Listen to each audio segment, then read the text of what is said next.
Schwarzel is a real veteran. He has a new, low-built, beautifully sleek machine. Contrast these two machines, Schwarzel's and Trevor Irison, and it looks as though Schwarzel is pulling away now from the third-place man, Trevor Irison from Swindon. A panel beater, builds sidecar outfits, many successes behind him. And behind these two, as we look at Trevor Irison with Dennis Williams straining over the seat and now dropping flat in the sidecar floor, you'll see the battle, and Alain Michel is now up into fourth position. The French driver, 26-year-old Alain Michel from Montélimar in France, as the leader, Egbert Stroyer, goes through to start his half-distance lap 10. Here he goes. Well, who is this man, Stroyer? The answer is that he comes from Assen in Holland. He was 8th in the World Championship last year. His passenger alongside him, Bernhard Schneiders, has come up into road racing from grass track. But now, the battle for second place continues to rage. And watch the unison, and Trevor Irison is there. Watch the unison between Trevor Irison and his passenger and Werner Schwarzel and his passenger. And where the passenger is matters very critically on these outfits. John, would you like to explain it? Well, of course, the position of the passenger is to balance the outfit and to make certain you get the maximum traction at all times. Here you see, getting out over the sidecar wheel, just allowing it to slightly lift so that you reduce drag, but you get the maximum speed onto the straight. There, of course, the main thing is to keep your air resistance down to the minimum. Here, to get your weight onto the back wheel and get the maximum traction. Well, you saw the advantage that Werner Schwarzel had in sheer straight-line speed over Trevor Irison in this titanic battle for second place as they went down the Hanger Straight. But Irison is very definitely quicker on the corners than Schwarzel. And there, that must be Jelinek back into the fray. He's thrown out his fairing, he's decided to go on, and you can see that these machines are actually much shorter wheel-based than they look with the fairing on. And you can see how the driver has got the handlebars angled down towards the front hub. You can see how he literally kneels on the outfit. He operates the gear change with his right foot, the brake with his left foot, and Jelinek is certainly going jolly well without the fairing. Meantime, on lap 11, it's still Stroyer leading. In fact, it would probably be better entertainment if they banned streamlining when you see the antics of the front wheel and the... Well, now, dramatic news is that Alain Michel is in the pits and he was in fourth position. Jock Taylor is out of the race and he was in fifth place. So, on lap 11, out of 20, in the lead, it is still Egbert Stroyer. Still, this terrific scrap for second place between Englishman Trevor Irison and West German Werner Schwarzel. Now, in fourth position, it is Jean-François Monin, the Frenchman, Swiss driver, with Wolfgang Kallauk, his passenger. In fifth position, it is the British couple, Mick Barton and Mick Cutmore. And in sixth position, it is Gordon Nottingham and Steve Johnson. So, there are 4 English passenger and driver combinations in the first 6 in this sidecar British Grand Prix. Now let us consider the World Championship. Well, Rolf Bieland is out of the race. Bieland had a very considerable World Championship lead over Werner Schwarzel, who is currently in third position, and he's the second of these two. And even if Schwarzel won this race, he would still be some way behind Bieland. But it's a sad blow for the Swiss driver Rolf Bieland to go out at the very beginning of the race. And we are now into lap 12 out of 20, watching Schwarzel and Irison. Into Kopp's corner. Irison goes out wide, tries to get his line right for the left-hander which follows. Well, Irison, Murray, is obviously trying to get the maximum from the toe of the longer, more sleek and obviously faster machine on the straights. It's interesting to see the way he comes into Woodcote. There may be a last lap sort of demon effort in order to gain this position. Yes, all the time. Trevor Irison in the blue outfit will be watching Werner Schwarzel and his passenger, watching their lines. Look at the beautiful lines of that outfit that Schwarzel is in. The engine is behind Schwarzel's backside. He must have a pretty warm rear, I would think. The four-cylinder across the frame, two-stroke Yamaha engine, punching out in excess of 110 horsepower, whereas Trevor Arison has got the engine underneath his chest. Lap 15. Stroyer is at Woodcote and completes the lap as we look at Werner Schwarzel second, Trevor Arison third, going up towards Abbey Curve, the left-hander, and I will give you the gap between the race leader. There he is, the bearded, mustachioed Dutchman. He has a magnificent blonde beard, and the gap is extending because it's nearly 30 seconds now as we wait for Trevor Arison is coming through in second position at Woodcote. And there they are. Arison is now 34 seconds behind race leader Egbert Stroyer, and it would seem to me that Arison has made his break, but we will see at Hanger Straight. Yes, I just hope that in fact he can get away, which I would have thought was doubtful from watching, because otherwise he may have shown his hand and shown exactly what he can do, i.e. pick up the lead round club and hold it past the start, which is the all-important thing for the last lap. Well, there is the answer. Schwarzel is back with Arison, and as they come into the Hanger Straight, he should have the straight line speed advantage to drive straight past the Englishman. And he does just that thing. So if Trevor Arison, who fights back as they go into Stowe and goes through, lovely bit of driving. Oh, Schwarzel just left the door open, a bit too late there. Yeah, stole the corner, but I just hope, as I said before, that he hasn't shown his hand fully, and that he has got this traction in hand, and he can sort of use all the road up on that last lap. Well, Trevor Arison can never be accused of not having a fighting spirit. This is a tremendous ride by the 35-year-old Englishman, and incidentally, Williams, his passenger, is having his first ride with him, and he's certainly having a memorable one. Over the crest and into Woodcote they come, and Schwarzel is going to go and try through on the outside, but Arison holds the line, and it's going to be a tremendous scrap as they go down to Cox, and we're getting towards the end of the race because this is lap 17 out of 20. Don't forget that Stroyer is still ahead as Schwarzel goes through and retakes the second position in the Krauser-sponsored, very distinctive outfit. Look at the way it has been designed to reduce wind resistance, drag to the absolute minimum.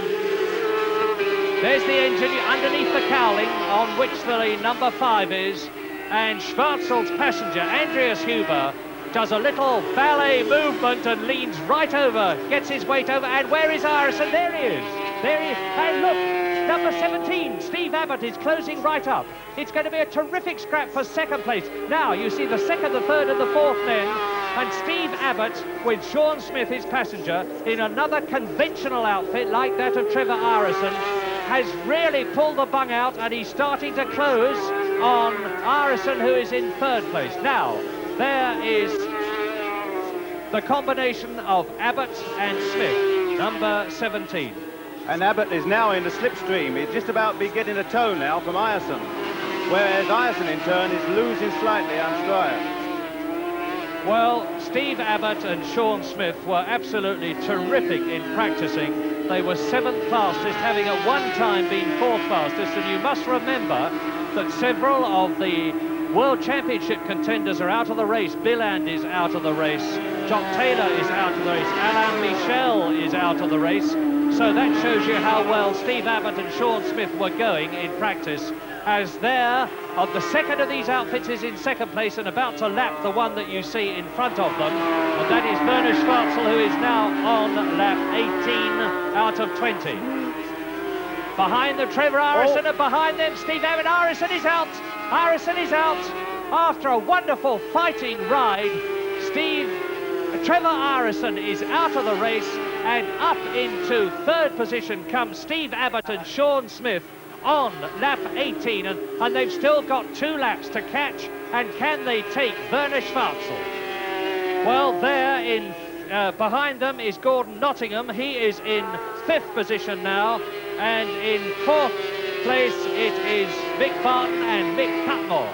So on lap 18, coming up to the end of it as far as Stroyer is concerned, who's just gone through. Stroyer has now gone into his 19th lap, and there he is on the penultimate lap, last but one.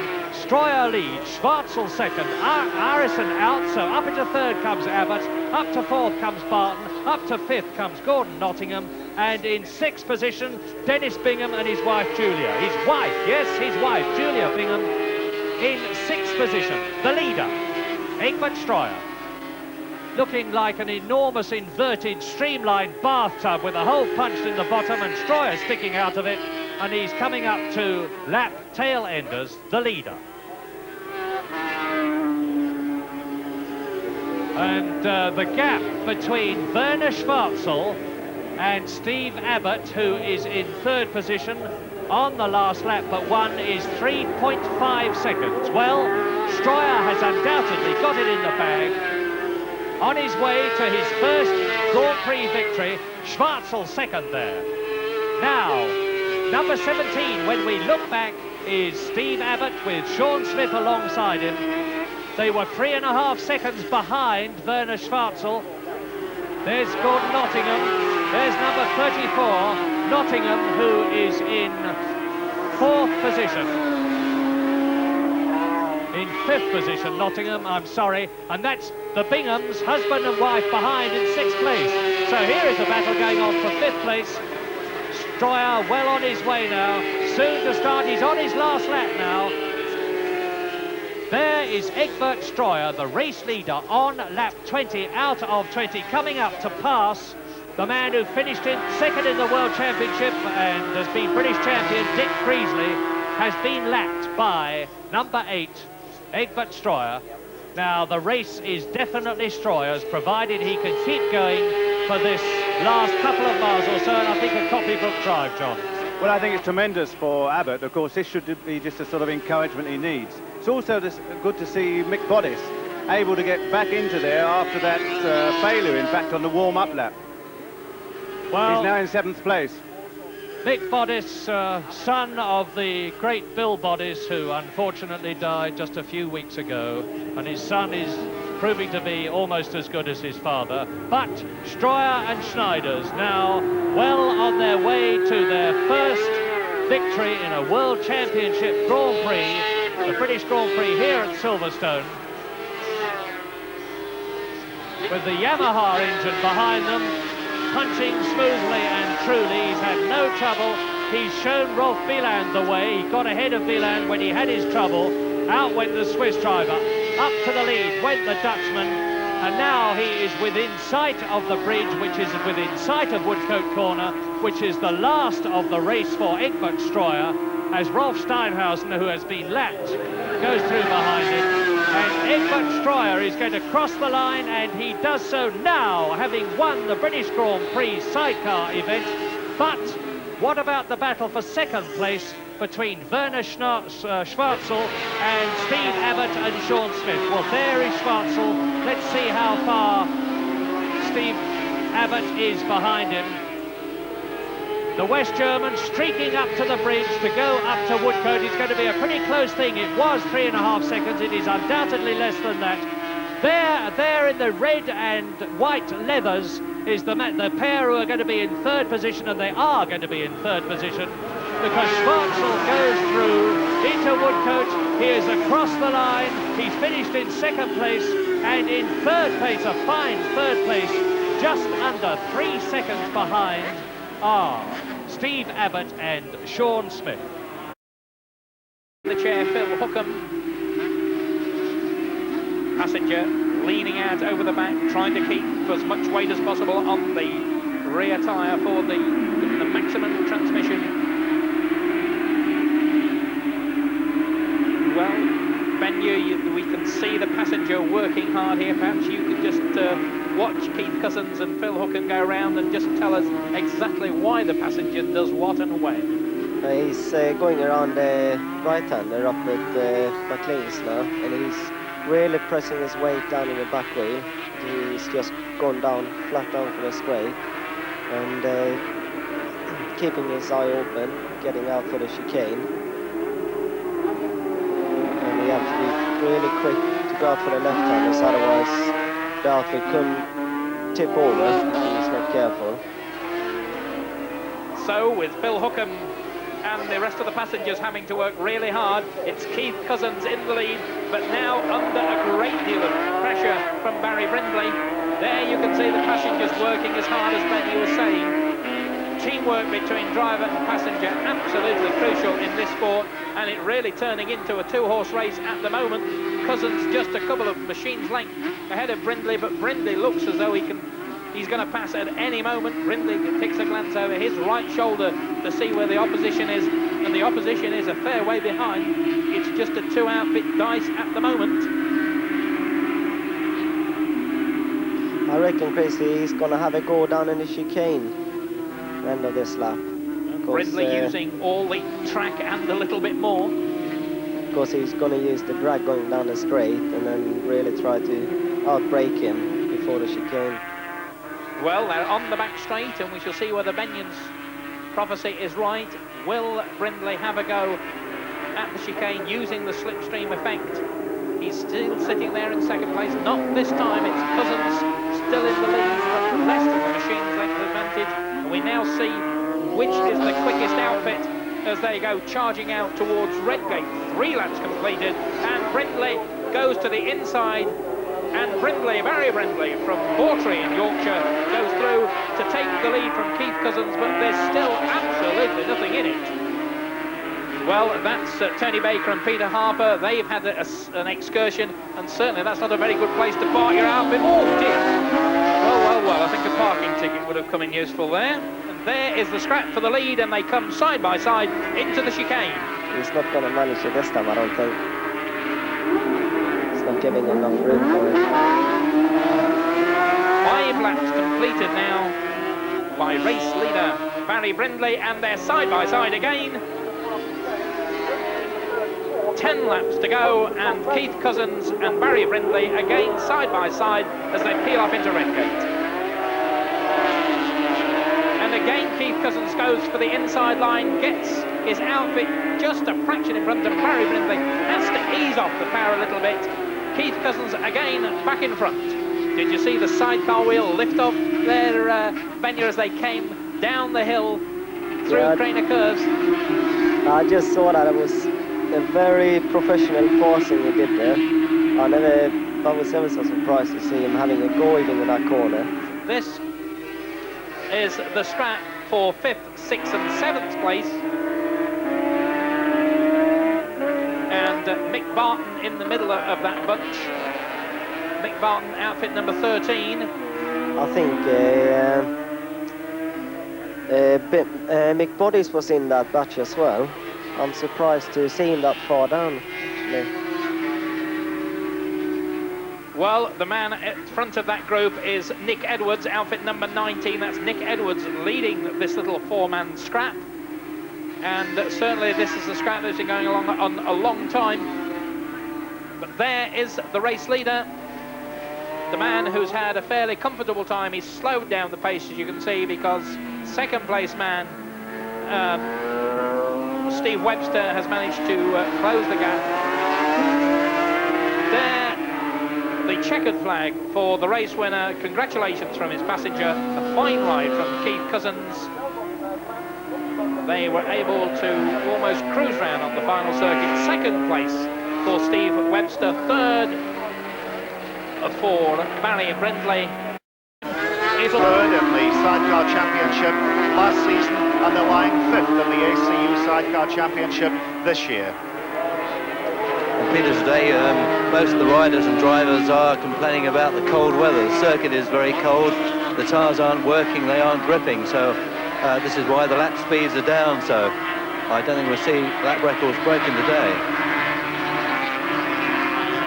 But Jock Taylor still keeping that lead from number 4, Abbott and Smith, on the Ham-Yam Racing Team Yamaha. There's the gap now between 1st and 2nd, and Jock Taylor pulling away now from number 4, Steve Abbott. Still in third place is number 5, Bruce Ford Dunn. In fourth place is number 3, Mick Boddice. In fifth place is number 13, Mick Barton. And in sixth place is number 6, Frank Rathel. They're the first 6. They're coming in now to complete 2/3 distance, 6 laps.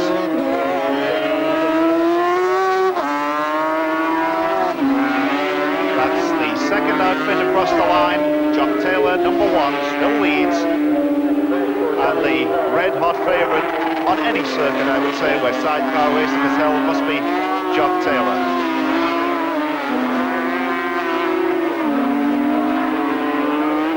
Down through Hollywood and Craner curves, and they're going through there at around about 110 miles an hour before braking for the old hairpin second gear corner at 60 miles an hour. And that's the battle for 6th and 7th position. 6th and 7th, number 6 and number 12. Number 6, Frank Rathel, and number 12, Dennis and Julie Bingham. That's right, Julie Bingham, the husband and wife team. Dennis and Julie, second in the European Championships last year, and number 6 is in problems. Frank Rathel and Phil Spenlove on the big Yamaha. Problems there, and that dice has suddenly deteriorated with the retirement there of Frank Rathel.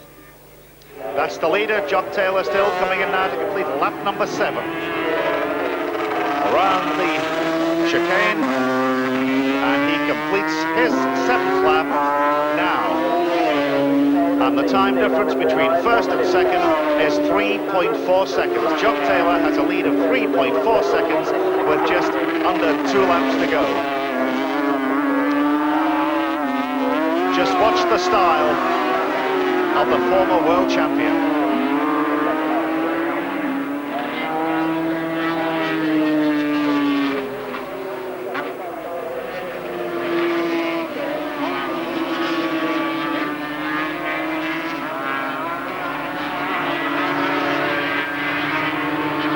You can see Benga working really hard, jumping from one side of the outfit to the other, which is vital, you know, to get the weight over the rear wheel, to get the power on the ground.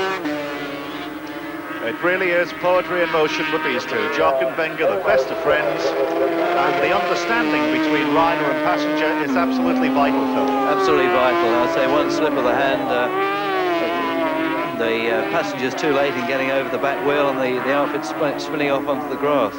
Vital. Lap 8, almost completed for Jock Taylor. Starting his last lap now, and the time difference between him and the second outfit is 3.9 seconds. 3.9 seconds. But the battle hotting up now for third and fourth place between number 5, Bruce Ford Dunn, and number 3, Mick Boddice, and they're battling out for third and fourth place. Around Hollywood, down through Craner curves, Bruce Ford Dunn just had the advantage, and Mick Boddice trying to find an alternative line. This is the 9th and final lap, and this is the battle for third and fourth place. Bruce Ford Dunn just holds Mick Boddice away, and sidecar passing is not all that easy. He's got to pick the exact spot, and number 13 is also moving up. That's Mick Barton. There's the leader, almost a full length of that straight now for Jock and Benga. Jock has finished in the first 6 in World Championship races no fewer than 20 times. He's had 6 victories and 8 second places. There's the gap. And Jock Taylor now just had the chicane to negotiate for the 9th and final time. And that's the style of champions. On the Fowler Yamaha, prepared by Dennis Trollope, across the line. And in second place is number 4, that's Steve Abbott. Third, number 5, Bruce Ford Dunn. And in 5th place, up came number 13, Mick Barton. But Jock and Benga, winners again, as we return now to Dickie. The traffic light starts, they're pushing now, and who's going to fire up first? It's Bailey. Derek Bailey, outfit number 3, getting away very well indeed. And Webster at the moment, the man who would be my favourite to win this one, in 5th place as they go into Redgate for the first time. And the leaders through Redgate, there Webster in the 5th spot. Derek Bailey out in front, 39 years of age, from Folkestone. In 2nd spot at the moment is Dave Hallam. He's one of the local boys, a TT winner last year in the Isle of Man. And Dave Hallam going very well indeed. Bailey, the man, out in front.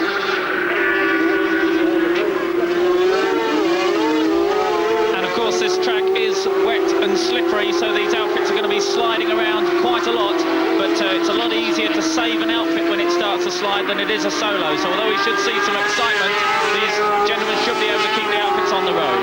And a retirement early on for outfit number 12, Stuart Rich, as the leaders come into the S's for the first time. Bailey in the lead. Oh, and somebody went straight on. And we think it was Barry Brindley who was the man who overshot there. And he's trying to turn that long outfit round. That's one of the problems with the old LCRs, Peter. You can't turn them around so easily. No, you have to get out and push them backwards and forwards, so the rider will remain in it to do the steering, and the passenger has all the work, and you have to do about a 3 or a 5 point turn to get that turned around. So he's really well out of the running now. So a bad mistake there for Barry Brindley at the start of this race. Derek Bailey shaking that LCR in the lead. In 2nd place is number 5, Steve Abbott. 3rd is number 1, Steve Webster. Bailey then from Abbott. Steve Abbott back in racing after finding a new sponsorship deal. It looked for a while as if he was going to be out of racing. Yes, he really has got a new lease of life as Steve Abbott, now in 2nd place, because they've got a brand new Windle outfit that they say is working very, very well, as we now look back to the 3rd place man, Steve Webster and Tony Hewitt, who are the pair who are fastest in practice. So the race leaders, Derek Bailey, going through, being chased and chased hard by Steve Abbott, sponsored by Hamilton Motorcycles up in the northeast of England for a time, but they fell by the wayside, and into the rescue came Paget's. So Derek Bailey from Folkestone in the lead. Steve Abbott from Riddings in Derbyshire, a local boy. Outfit number 5 in 2nd spot. And Abbott could be setting himself up for a passing manoeuvre at the end of the straight here. He'll expect to see him pull out of the slipstream as he does, look for a way down the inside. Not quite do it, ducks back in behind the leader. And these outfits going into the new S section very quick indeed, but getting closer and closer is the man in 3rd place, and that is Steve Webster, arguably Britain's best sidecar racer, and the man that I believe is going to bring the sidecar world title back to Britain. He's in 3rd place at the moment, chasing Bailey and Abbott. But this man, here in your picture now, a very talented, intelligent, articulate young man, passengered by Tony Hewitt, and they're getting closer and closer. They made a bit of a mess at the start. The outfit didn't fire up cleanly, and Steve Webster closing the gap, yard by yard. Passenger Tony Hewitt tucked in behind. The viewers may remember seeing this crew crash in spectacular fashion at the Dutch TT last year when they were leading the race. They slid off the race onto the wet grass and then went into reverse into the huge water ditch. And there goes Webster in splendid style through on the inside of Steve Abbott, and up into 2nd place goes Webster. And it may well be that Abbott has some sort of problem, because he was right up behind the leaders, Derek Bailey, and now dropped back, and you saw quite easily passed by Steve Webster, who now has his sights set on the leader Bailey. And in fact, Sean Smith, Steve Abbott's passenger, appeared to be looking down, looking at the engine of the Paget Yamaha, but whatever it is, it's not that serious, because they're only a few yards behind in 3rd place. And Webster now has his eyes firmly fixed, and he goes through on the inside, and there's that classic overtaking manoeuvre. He just slots his way in front, and Bailey can do nothing about it, or can he? Bailey looks for the inside line, and Bailey winds on the power and says, no, no, my friend, you don't go past that well, that easily. But Webster is still looking for a place to pass. Bailey has regained the lead just when he looked as though Webster was going to do it. They slide the outfits round onto the exit of Melbourne hairpin. Bailey the leader, Webster outfit number 1 in second place, and Steve Abbott there in third spot. And it can't be overstressed how important the passenger is. You see Hewitt hanging his backside well over the inside of the machine just to allow his rider to get the power on early so he doesn't lift that inside wheel. And now the passenger has to be aware of what the rider might be trying to do as Webster goes up the inside and takes the lead once more. And Webster goes inside, Bailey's back on the inside again. Bailey's got that inside line. He's managing to measure every overtaking manoeuvre that Stevie Webster can do. And it's Derek Bailey, the 39-year of age sidecar driver from Folkestone, passengered by Brian Nixon. And Webster goes through again. And once again, Bailey tries to go back. But this time, Webster's got the margin. Oh, and he just slides across the front of Bailey's outfit. Well, some classic overtaking manoeuvres for all of that lap, Peter. Yes, absolutely great stuff from both riders there. Webster going into the corners very, very fast, but by as a result, he's sliding wide, and Bailey just letting him slide across his nose and then come back underneath him again. Well, I think Bailey's got the quicker outfit, which you'll see down the back straight, whether I'm right. Bailey right in the slipstream of Webster, and he pulls out. No, he doesn't. Nixon. Oh, they almost touch. Oh, my goodness gracious me. And Bailey made a mistake. Because he almost touched Webster, he got into big trouble then, Peter. Yes, he did. He tried the out-braking manoeuvre, decided that he was going to go back behind Webster, but then that was the point at which Webster braked and nearly smashed right into the back of the outfit and just jerked the steering of the outfit to turn around him. Very, very lucky and very, very good bit of driving to avoid the accident there, but that rather leaves us with the race over because Webster now has a very, very handy advantage over the second place man, Steve Abbott. Well, it looks as though Bailey may well have managed to restart in third spot. We'll see in a moment. This is the end of the fourth lap. 6 more laps to go. Webster the leader, Steve Abbott in second place.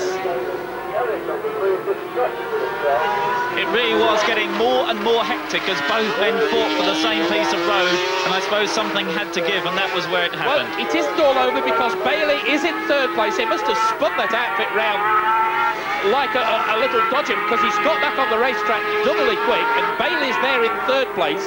We'll get the stopwatch on him at the end of the next lap, and we'll see what the gap is. There is the race leader. And the one way to turn these outfits round very, very quickly, as you say, Chris, is to spin them. He would have had to have held the front brake on, sort of spun the rear wheel and slid that round and hoped the passenger could stay in a very tricky manoeuvre. But we're now watching Steve Abbott in his new Windle outfit, looking to see if he has any chance of closing on the leader, Steve Webster. That is outfit number 5, Steve Abbott and Sean Smith. They've been pressurising Steve Webster in the Shell Oil's Transnational Series. And all of these very, very long, low outfits now have the engine behind the rider and just in front of the rear wheel to keep the weight in the right place. There is the third place man, Derek Bailey, so he's definitely got the gap.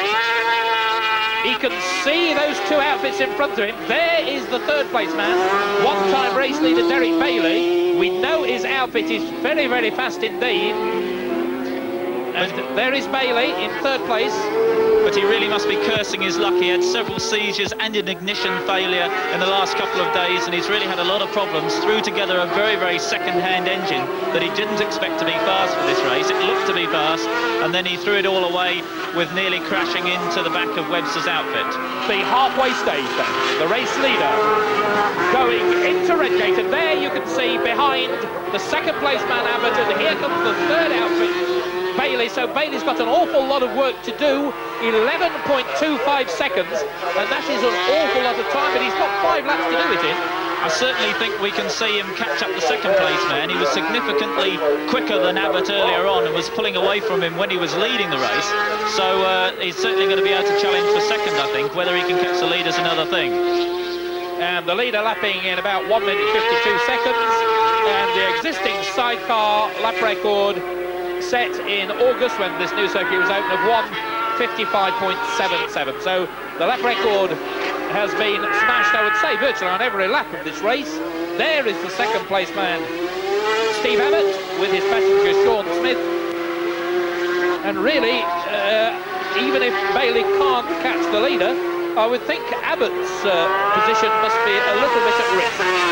Definitely think so. Of course, there's conditions as we watch the leader, number one, Steve Webster and Tony Hewitt, changing all the time as the track dries out, and the rider's got to be able to feel how much quicker he can go.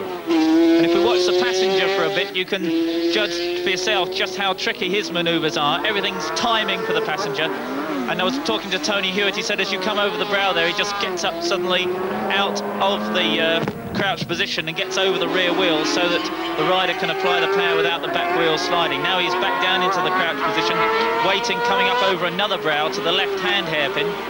Gets ready, very important to keep the inside wheel on the ground. He just manages to do it before tapping down out of the wind again to go down the straight.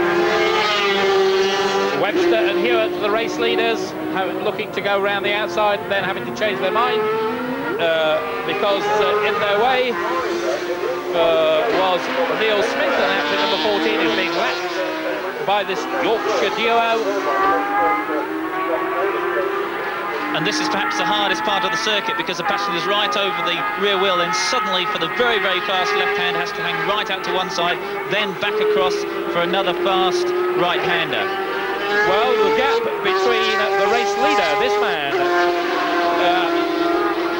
Stevie Webster, and the third place man, Derek Bailey, at the moment just over 15 seconds, and the gap between the second place man, Steve Abbott, and third place man, Derek Bailey, is about 7 seconds. So no chance, I think, losing ground on the leader, but he might catch Abbott. There you can see Hewitt hugging the back of the machine, all that weight over the rear tyre.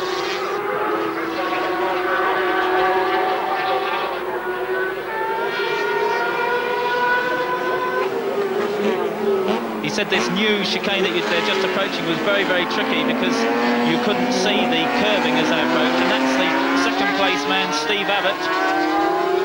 In your picture, just on the right, going into the S's, is Steve Abbott, and any second now will arrive Derek Bailey. There's a slapped man, and there is Bailey trying so hard, just behind the sort of glimpse of that red and yellow leathers of Bailey, and Brian Nixon trying very hard.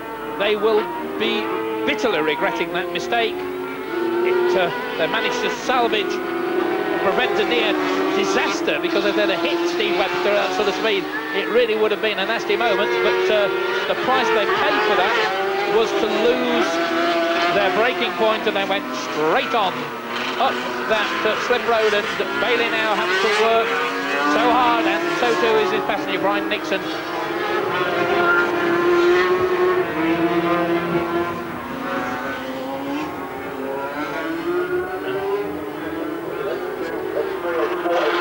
These outfits all using the 500cc Yamaha engine, just as they do at the Grand Prix. All these first three outfits are Grand Prix machines that will be challenging for this year's World Championship.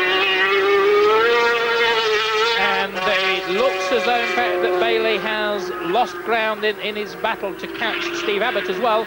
Almost 10 seconds now, 9.6 seconds gap between him on the Road Shuttle Yamaha outfit. Derek Bailey, British champion, former British champion. Very, very talented man. He does have so much bad luck, though. Sometimes the wretched outfit won't start properly when he tries to get away. He's had some awful starts through that. And now he's got a self-imposed handicap after that mistake. And Brian Nixon has a wave to the camera. Well, certainly the pair have put their all into this race. They've tried so hard. And Bailey, a man who will be going out and doing his bit in the World Championships this year. And if only he can get some good starts in that, Peter, he could have some good results there. Yes, I think all these first three outfits are capable of finishing on the top three at a Grand Prix. They just need a bit of luck, a little bit of extra money for the right engine equipment, which of course now has come Steve Webster. He has the right kit to do very, very well, and the other two just need it as well. But we're back with the leader now. Number one, Steve Webster and Tony Hewitt. 8 laps completed, 2 more laps to go then for Steve Webster and Tony Hewitt. And Tony Hewitt, would believe, was originally just a stand-in passenger. Steve Webster's brother was his original crewman in his early racing days. Then they had a bit of an accident. Steve's brother broke his leg. Tony Hewitt stepped in as a temporary replacement, and he's been there all the time. And now watch this little bit of the track, because in a moment I think you'll see Tony Hewitt duck down so far that he can't even see where he's going. There he is. Now that requires that he knows exactly where they are on the circuit and is just counting his timing so he can pick his head up at the right moment and climb over the back of the outfit, not even looking where they were travelling for a brief moment there. Just keeping himself as low as possible behind the fairing to cut down the wind resistance. Tony Hewitt, 35 years of age from Selby, and 26 years of age Steve Webster, the driver. Steve's father, Nigel Webster, was a British grass track champion, and going well on 3 wheels is something that comes naturally to the Webster family, I think.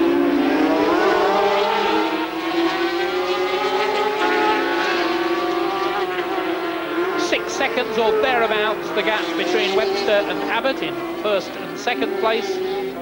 And as I keep emphasising, and I make no apologies for emphasising it, I really do think that Steve Webster has an excellent chance of being Sidecar World Champion, if not this year, then next. And this outfit's a real mark of international cooperation. The engine, the Yamaha, made in Japan, but with Hummel cylinders made in Austria, and finally tuned by Fowlers of Bristol.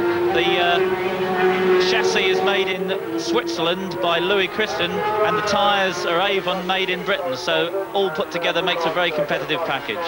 Well, in fact, Avon's re-emergence as a top-class tyre company has stemmed from their involvement in sidecar racing. They've gone extremely well indeed in the past few years. Rolf Billand amongst the people who've been using their outfits, their tyres on their outfits. And Avon technology to the forefront as Steve Webster hurtles round on this final lap of this Howard Printing Sidecar Challenge.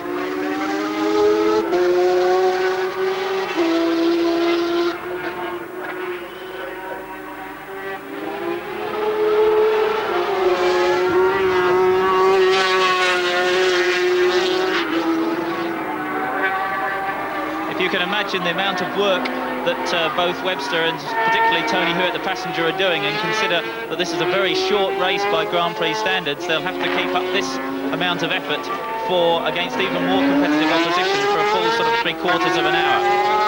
And that, of course, puts a tremendous amount of strain and pressure, not just on the driver and the passenger, but on the engine and the rest of the cycle parts as well. Sidecar racing now, as the technology has moved on probably faster than in solo racing, and to be a winner you need a good team, a good outfit and a good engine, and we have all those qualities in this pair. Steve Webster and Tony Hewitt coming round, the checkered flag is ready. Steve Webster is going to win it, no problem at all. We wait for the second place outfit to come along. Still being Steve Abbott and Sean Smith. There they go. Steve Abbott and Sean Smith. We'll prove the point by having a look at some sidecar racing. It's Formula 2. It's a class which was meant to reduce the costs and open it up for a few others. And this one proves to be a family affair. And if the outfits on the front row of the grid look similar, well, that's not really surprising. Closest to us is Derek Brindley, in the middle is Dave Saville, on the far side is John Brindley. So we have the two Brindley brothers, Derek and John, and in the middle, brother-in-law Dave Saville, all on the Sabre Tools outfits, 8 laps ahead of the field, and all eyes on the traffic light starts. They go to green, the driver and passenger pedal, and it's John Brindley with the slightest advantage. But Derek Brindley finally gets the outfit wound up. John Brindley, number 8. Number 7, Derek Brindley. So the Brindley brothers lead. Dave Saville, known as Ginger, is the man who's there in 3rd place. And the Brindley Brigade, Sabre Engineering, out in front, 1st, 2nd and 3rd.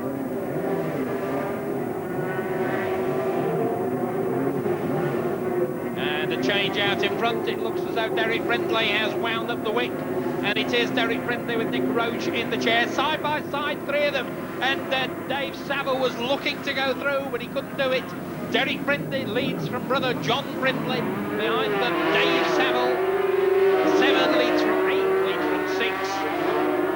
And these 350cc powered outfits, very quick, as you can see. Outfit number 28, that's John Thompson. Peter Byrne in the chair, holding 4th place. And the Sabre Engineering bunch really putting on a display. They're all members of the same family, they're all related, but there's certainly no team orders and no favours given. Derek Brindley, 20 years of age, leads former solo racer John Brindley. John Brindley looks for the inside line and he's got it.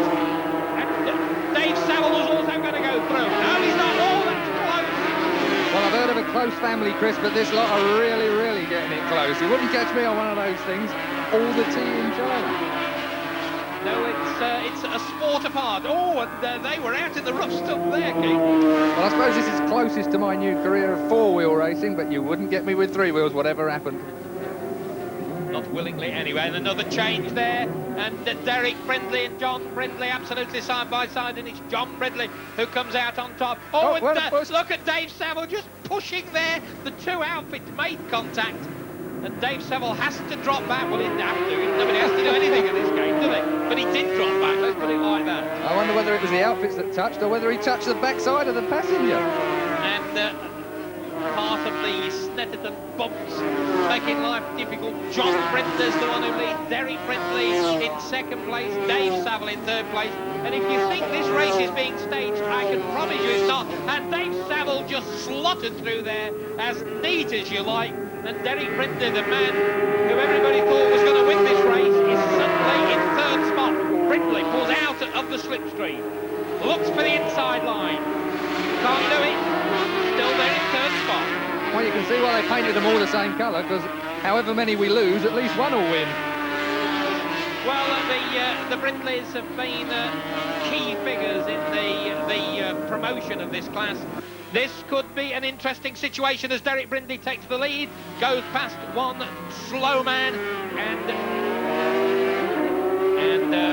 Derek Brindley, having got himself to the front. Oh, look at that thing twitch, and leads Dave Saville in 2nd place, John Brindley in 3rd spot, and I think Derek Brindley was playing with them just a little bit, Keith.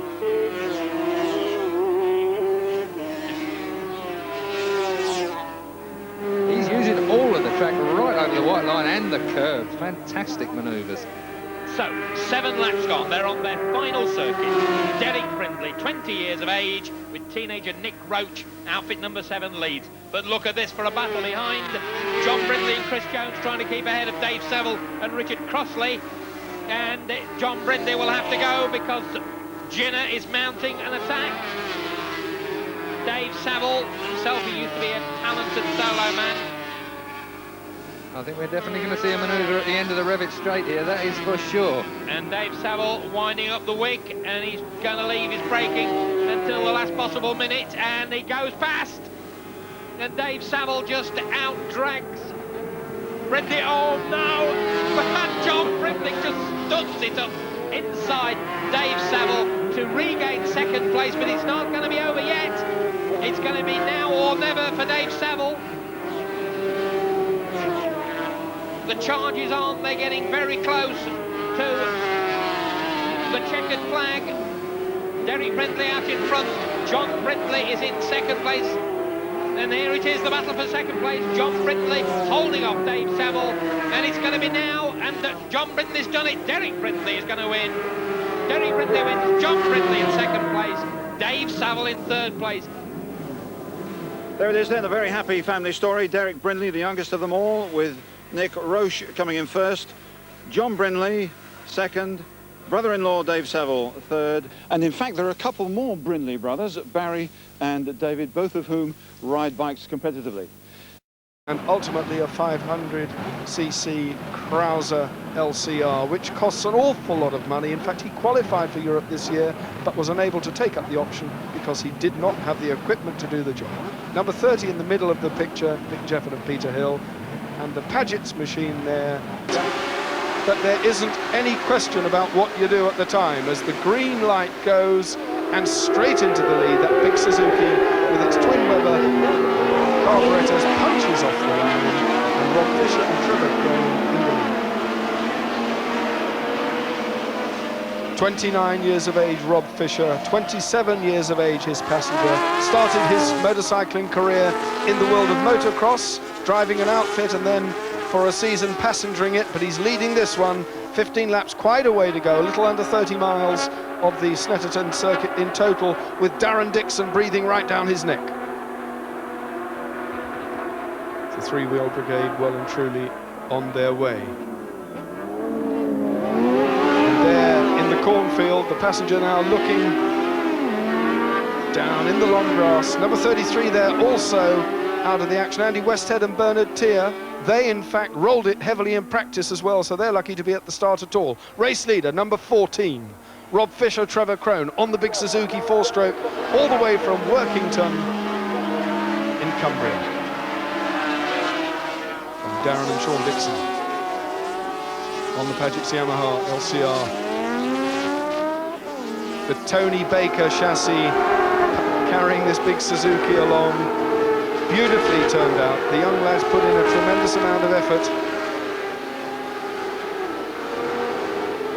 Results in the previous season. Third in the Shell Oil Super Cup, as I said. And their number 39 has retired. Dave Kimberley and David Beards from Leamington. The 1000cc Yamaha, a very dejected man indeed, looking there. Not at all happy, but is enjoying the sunlight, as are the spectators here. Beautifully sunny day. Race leaders. Second in the British Championship last year, first in the ACU Star Championship, Rob Fisher. The battle now behind him raging between number 45, Darren and Sean Dixon. The outfit closer to go under the bridge, under the Dunlop Bridge, up towards the bomb hole.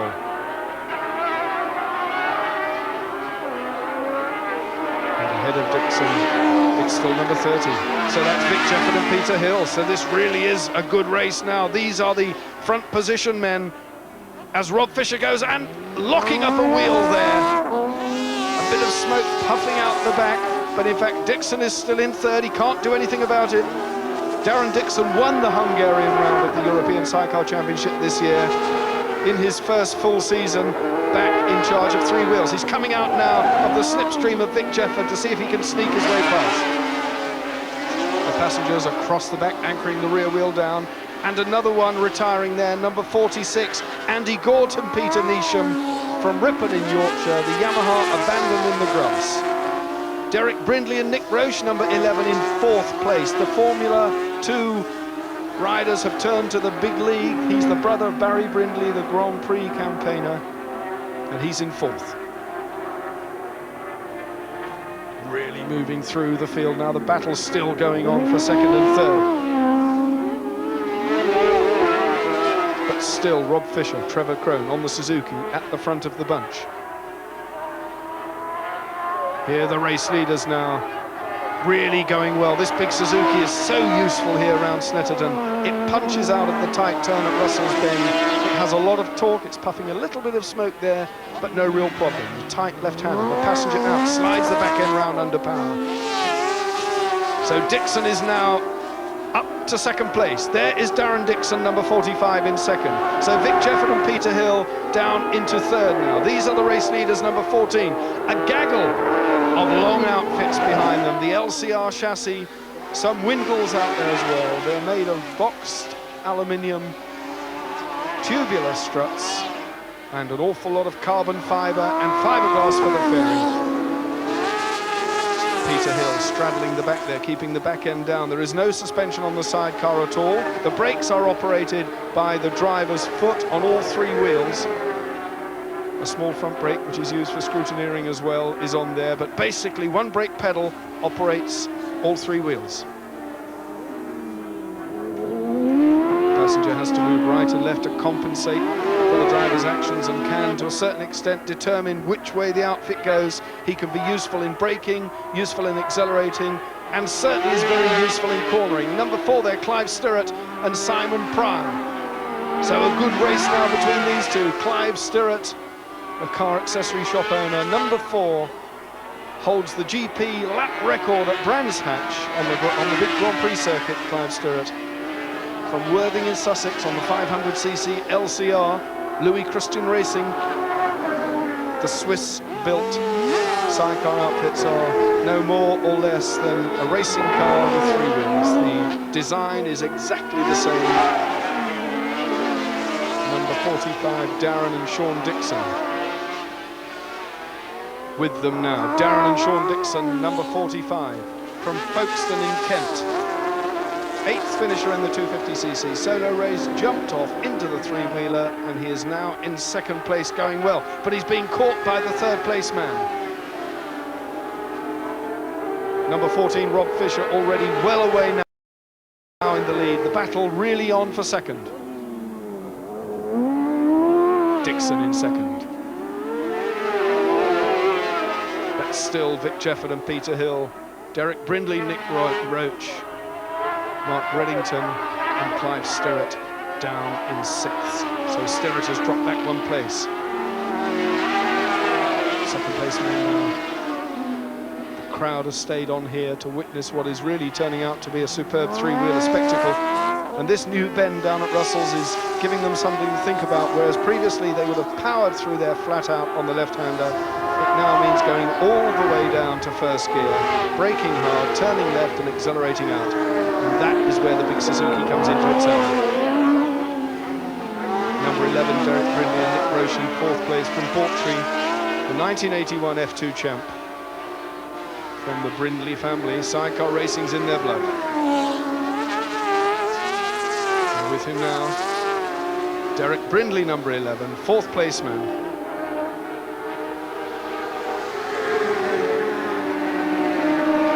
Yellow Suzuki down the back straight there, flat out in top gear, approaching 145 miles an hour along the Revit straight. And the hand goes up, Dixon's out. The Dixon brothers are out. They've retired, a mechanical problem, so that is indeed an upset for them. So they've given away 2nd place. Everybody moves up 1. These are the race leaders. Number 14, Robert Fisher, Trevor Crone from Workington. Fisher, the charge hand fitter, 29 years of age, with his passenger of 5 years. Trevor Crone, just 27. Already some titles under their belts. 1989 was their most successful year, qualifying, as I said earlier, for European Championship, but were unable to take up the option simply because they were restricted by finances. So they have the Suzuki engine reworked, and it certainly is delivering the goods now. Number 30 in 2nd place.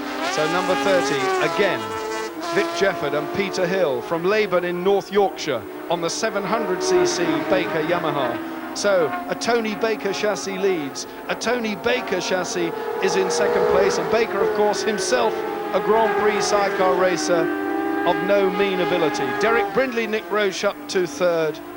And number 6, Mark Reddington and Robert Parker from Stourbridge in the West Midlands in 4th place. Joint 8th in the 1989 European Championships, Mark Reddington.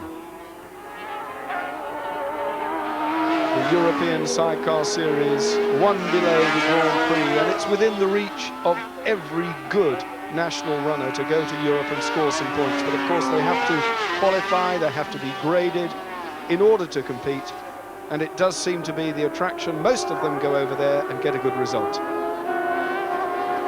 Darren Dixon, having won the 1st round in Hungary, retired from 2nd place in this race, went in a very, very strong position and looking like getting 2nd all the way to the flag. But these are the race leaders on lap 8, over half distance now, for Rob Fisher and Trevor Crone. Their ultimate aim is to raise enough money to buy and run a Cruiser outfit, which they can then enter for European competition. The capacity limit being 500cc, therefore the big Suzuki is no good in Europe.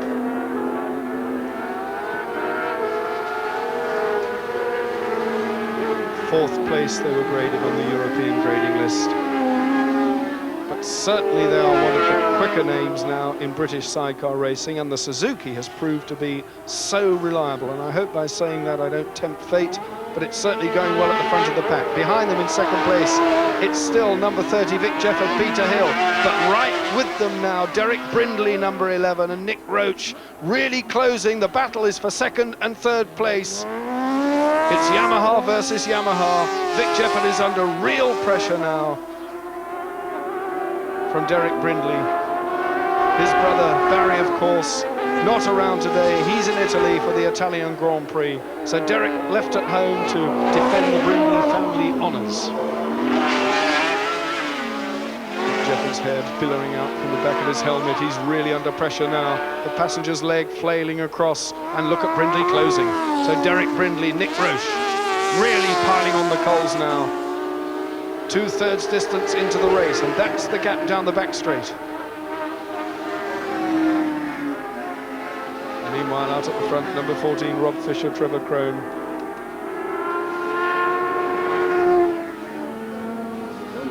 Beautifully in control, but it does appear that the battle for second and third has caused the other two to close up a little bit on the race leader. Need to get the watch going, see what the split is. In fact, the split's in front of me. Just a fraction of a second in it between second and third, and only 2.1. 2.64 as I speak. So Jefford is there, number 30. And look how close Brindley is now, within a whisker of the tail end of the passenger. Peter Hill tucks down, the heads go down to minimise the wind resistance. They know when to look up because they feel the rider back off the power, change down. So up they come for the right-hander. And Brindley looking for every opportunity. Is there a way through? If Vic Jefford carries on riding the tight lines the way he's doing, there's no way at all through for Derek Brindley, but he's looking for it. The Paget's Yamaha snaking there, sideways, trying to throw itself off the circuit.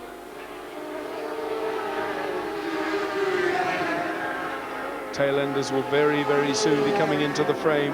The first, second and third men now are well away. 2.8 seconds the gap now.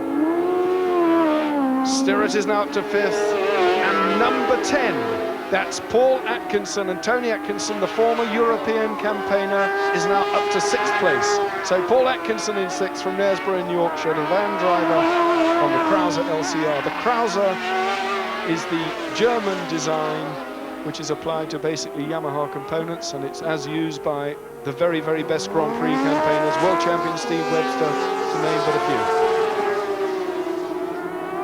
Vic Jefford, Peter Hill, number 30. Lead, number 11. Derek Brindley, Nick Roche. The race leader, number 14, Rob Fisher, Trevor Crone. That is the distance between the leading three and the chasing pack. Here comes the fourth place man now, and that should be Clive Stirrett, number 4. In fact, 4 now is coming into our picture now. Clive Stirrett, number 4, so he is in 5th. Mark Reddington is in 4th. This is the 6th place man, that's Atkinson. And in 7th, number 32, is Roger Bodie, and in 8th, number 15, that's Mick Thompson and Ian Stapleton on the Royal Mail sponsored machine. Now that's sponsored out of Milton Keynes by the Royal Mail, and interesting, probably the fastest postman around there in the distinctive GPO livery. Up through the gearbox. Fastest part of the course. Down towards the S's, where that passenger has to throw himself left and then right.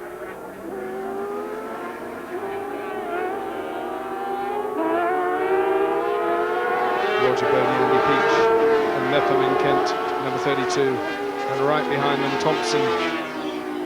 And a retirement there, number 7, that's Eddie Wright and Steve Campbell. So Eddie from Leeds is out of it in the grass. He said to me before the race, I hope the gearbox holds up. Could it be gearbox?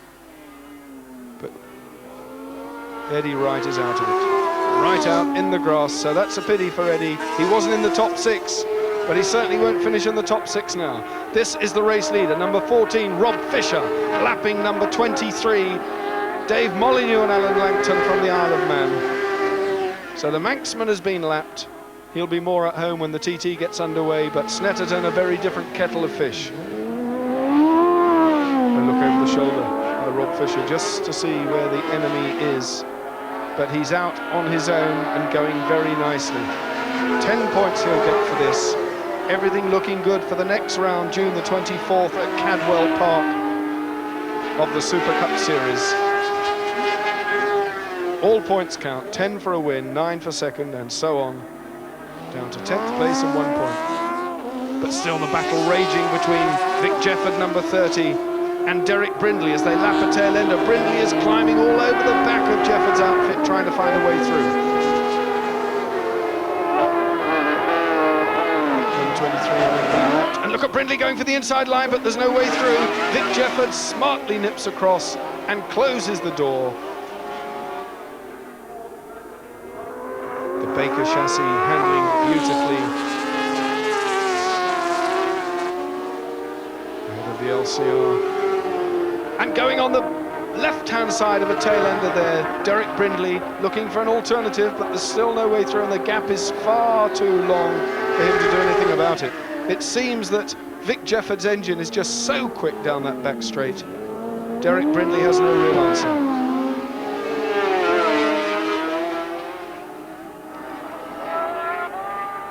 Still in third, Brindley, Mark Reddington, Rob Parker, Clive Stewart and the Atkinsons, but Fisher and Crone. Rob Fisher, Trevor Crone.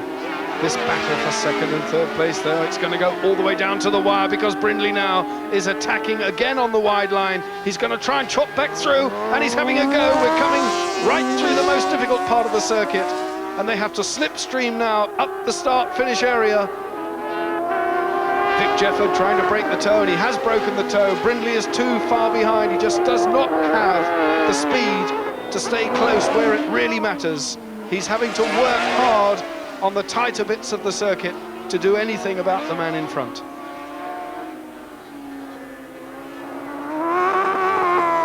Number 11, Brindley. Oh, nearly lost the front end there. But he corrected quickly. There's a tail ender. No, it isn't, I beg your pardon, it's Rob Fisher ahead. They are closing on Fisher, or the camera angle foreshortens it, but certainly they are all within touch of each other. They're all on the Revitt straight. Here's the leader, they're coming to the S's, and they're very close now. They are all very, very close. The battle between Vic Jefford and Derek Brindley has taken them within sight now of Rob Fisher and Trevor Crone. Could it be that they find a way past the big Suzuki at the 11th hour? Now that really will be exciting stuff, and it'll give the crowd the sort of sidecar race they came here to Snetterton to see. Brindley still, and they're really now on the tail of Rob Fisher. This is a tremendous sidecar race. Brindley in the slipstream.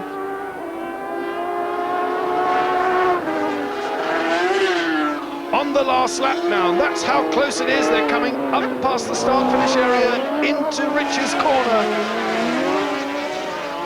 And they're really within sight now. Can Brindley do it? This is the race leader. He may have been getting pit signals that he's had to just ease off a little bit. But if he's not to be passed, Rob Fisher will have to do something. Those two Yamaha outfits are really in touch now. The top three, there's nothing in it. Fisher and Crone are almost caught. That's how close it is. So we're going to go to the S's, all the way down to the wire, in this, the last lap of round one of the Sidecar Super Cup. And there must be a problem. Fisher has slowed so dramatically, and he's in danger of being caught. It looks as though Brindley has come through. So it's all going to be in a dash. Brindley and Jefford side by side. Brindley on the outside line, but Jefford's still there. This is the sort of action we've become used to from the leaders in the Sidecar Brigade, but these men are giving it their very best shot. and all Fisher has to do is hold it now on the sprint to the line. It's Fisher, Jefford and Brindley are side by side, weaving all over the place. Fisher gets it from Jefford and Brindley. That was a classic sidecar race. Fisher and Crone delighted, Brindley a little disappointed. Jefford must be thrilled, but they got that one by a whisker. All acknowledging that superb three-wheel competition, and the Sporting Sidecar Brigade, as ever, congratulating each other on the slow down lap. But what a super start to the 1990 Super Cup season.